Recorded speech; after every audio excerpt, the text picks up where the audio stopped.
네, 안녕하세요. 히쌤 교실의 히쌤입니다. 오늘은 12번째 시간 러시아 혁명과 반제국주의 운동으로 같이 찾아보려고 해요. 우리 저번 시간에 1차 세계대전에 이어서 러시아 혁명과 반제국주의 운동에 대해서 같이 보려고 합니다. 순서는 러시아 혁명의 배경전개 영향에 대해 보고요.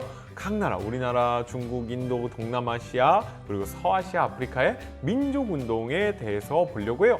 8개나 되니까 한번 빠르게 들어가 보도록 합시다. 첫 번째, 이 사진의 주인공은 누구인가요? 네, 여기 있는 이 아저씨가 과연 누구일까요? 여러분들 아시나요? 이 아저씨는 바로 레닌이라는 사람이에요. 레닌은 러시아 혁명을 일으킨 장본인 중에 하나입니다. 러시아 혁명이라는 것은 사회주의 혁명을 이야기해요. 여러분들이 들어봤죠? 사회주의 혁명, 모두가 공평하게 나눠 가지는 그러한 이야기를 들어본 것 같아요.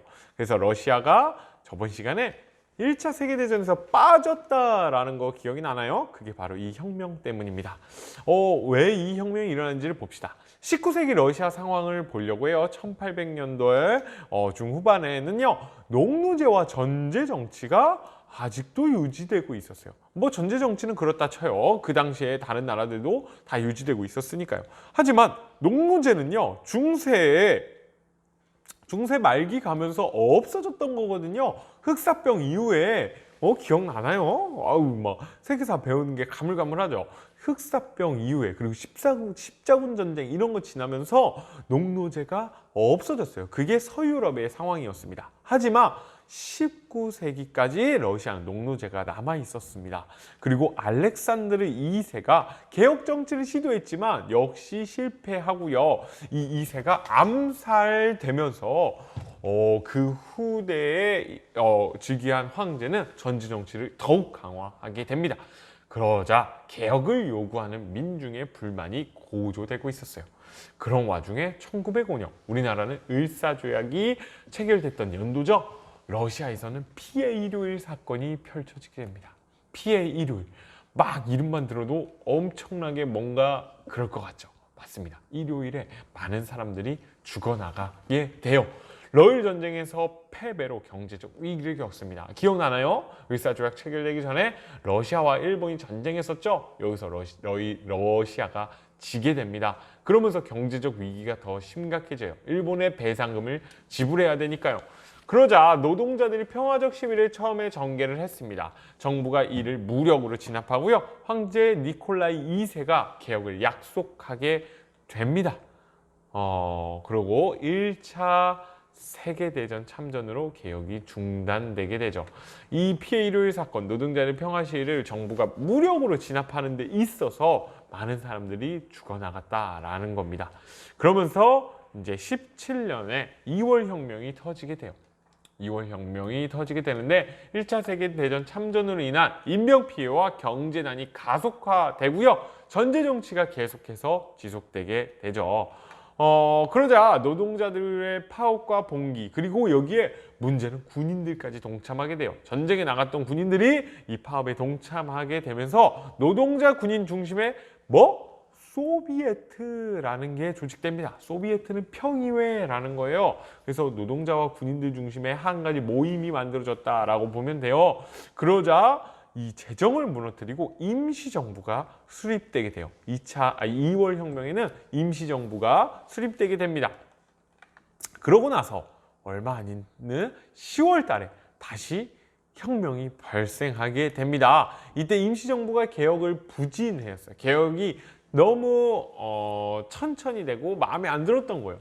그리고 전쟁에서 이탈하지 않고 전쟁을 그만두지 않고 계속해서 전쟁도 치루어 나갔다라는 거예요. 그러자 누가? 아까 봤던 이 레닌이 이끄는 볼셰비키가 임시정부를 무너뜨리고 소비에트 정권을 수립합니다. 소비에트 정권을 수립해요. 아까 그 평의회를 중심으로 한 정권이 수립되게 됩니다.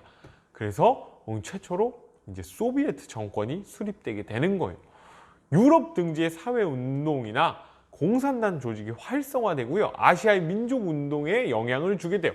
이 레닌은요, 아시아에 있는 우리나라나 중국의 식민지에 놓여있는 그런 민족의 독립운동을 지원해주겠다고 약속도 하고요. 별의별 일을 다 합니다.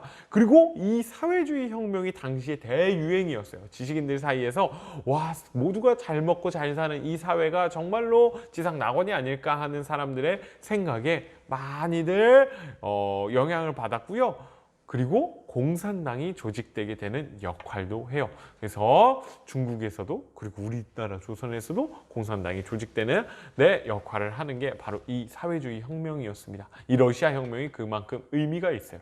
레닌의 정치입니다. 전쟁을 중단하게 돼요. 독일과 강화 조약을 맺어서요. 연합국에서 이탈하게 됩니다. 그리고 공산당 일당 독재를 선언하게 돼요. 사회주의 개혁을 실시해서 토지와 산업 국유화를 실시하게 됩니다.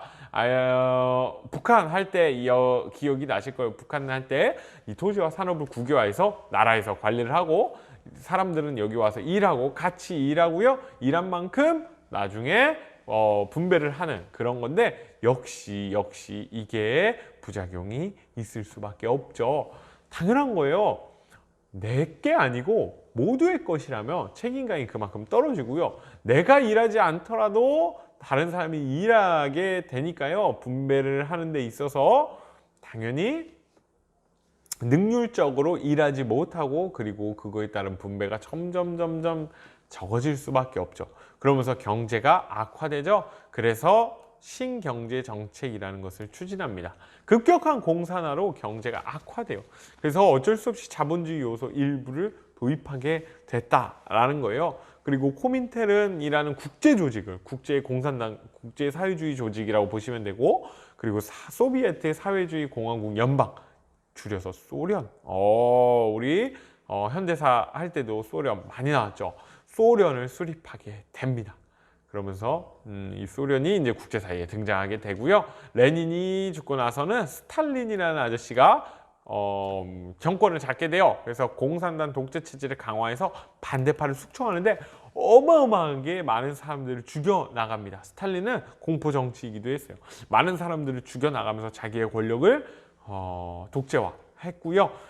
계획 경제를 추진해서 농업의 집단화, 중공업 중심의 경제 개발을 하면서 나름 경제적인 성과를 스탈린은 이루어내기도 합니다. 여기 나온 이 아저씨가 스탈린이에요. 상당히 독재자고 많은 사람들을 죽인 걸로 악명이 높은 아저씨죠. 우리나라의 독립운동 3.1운동입니다. 민족자결주의 기억나나요? 우리 저번 주에 닉슨이 외쳤던 그 민족자결주의에 의해서 독립운동이 전개된 거는 여러분들 기억날 거고, 역시 이것 때문에 대한민국 임시정부도 수립됐다라는 거 기억날 거고요.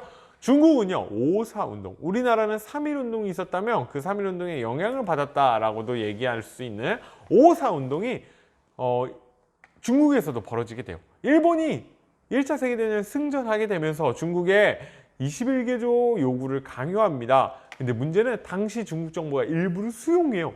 그러자 베이징 대학을 중심으로 시위가 전개되면서 이 21개조 요구를 철폐해라, 반일본, 반군벌을 주장하면서 전국적으로 시위가 벌어지게 됩니다. 그리고 국공합작이 이루어지고 다시 분열되는데, 순원이라는 신의 혁명을 일으킨 중국의 아버지라고 할 수 있는 이 아저씨가 국민당 정부를 결성하고요. 군벌 타도를 위한 국민당과 공산당이 처음으로 연합하게 됩니다. 중국은 당시 군벌들이 각 지역에서 난립하면서 정치가 통일되지 못했거든요. 그래서 국민당과 공산당이 연합하면서 1차 국공합작이 벌어지게 돼요. 그래서 장제스가 군벌을 타도하고 공산당을 탄압합니다. 갑자기 장제스? 네. 이 국공합작이 벌어지고 나서 이 순원이 죽게 되면서 장제스가 국민당을 이어받게 되고요. 공산당 문제는 그러한 과정에서 군벌을 잡으면서 공산당까지 탄압하게 되고 국민당 정부를 독자적으로 수립하게 됐다라는 거예요. 그러면서 공산당이 끝나게 됩니다. 국공합작이 끝나게 돼요. 이 아저씨가 누군지 너무도 잘 아실 거예요. 이 아저씨는 마하트마 간디라는 아저씨고 인도의 민족운동을 이끈 사람이죠. 간디가 무슨 운동을 한 거는 너무도 잘 들어봤을 거예요. 비폭력 불복종 운동입니다. 영국의 전후 인도 자치권 허용을 약속하고요. 전후 영국이 식민지 지배를 강화해요. 이게 뭔 말이냐? 1차 세계대전에 참여하면 너네 독립시켜줄게, 너네 자치하게 해줄게 라고 했는데요. 전쟁이 끝나고 나서도 영국은 식민 지배를 강화했을 뿐 자치권을 주지 않습니다. 그러자 인도 국민회의에서 영국 상품 불매 운동을 하고 납세 거부 운동을 전개하는데 간디를 중심으로 비폭력적으로 그리고 불복종 운동을 전개해 나갔고요. 그와 반대에 있던 네루라는 아저씨는 완전 독립을 요구하고 적극적으로 투쟁을 하면서 영국으로부터 자치권을 나중에 획득하게 되는데 공로를 끼치게 됩니다. 간디와는 조금 다른 방식으로 독립운동을 했어요. 이 아저씨는 누구냐? 바로 호찌민이라는 아저씨예요. 호찌민이라고 얘기하는데 베트남의 아버지, 독립운동가이기도 했고요. 사회주의 국가를 건설한 아저씨이기도 합니다. 베트남은 호찌민이 베트남 공산당을 결성합니다. 반프랑스 독립운동을 주도하게 돼요. 그리고 인도네시아는 수카르노라는 사람이 인도네시아 국민당을 만들어 이슬람 동맹인 네덜란드에 맞서 독립운동을 전개하고요. 필리핀은 미국으로부터, 그리고 타이는 전후 청년 장교들이 쿠데타를 해서 이펑군주제를 수립하게 됩니다. 동남아시아에서도 민족운동들이 막 일어나게 되고요. 서아시아에서는 터키가 공화국을 수립하게 돼요. 그래서 오스만 제국의 위기가 1차 세계대전에서 패배로 영토가 상실하게 되고요. 유럽 열강의 간섭이 심화되게 되자 무스타파 케말이라는 아저씨가 터키 공화국을 수립하게 됩니다. 지금도 터키, 여러분들이 아는 그 터키를 세운 아저씨예요. 근대적 개혁 정책을 추진합니다.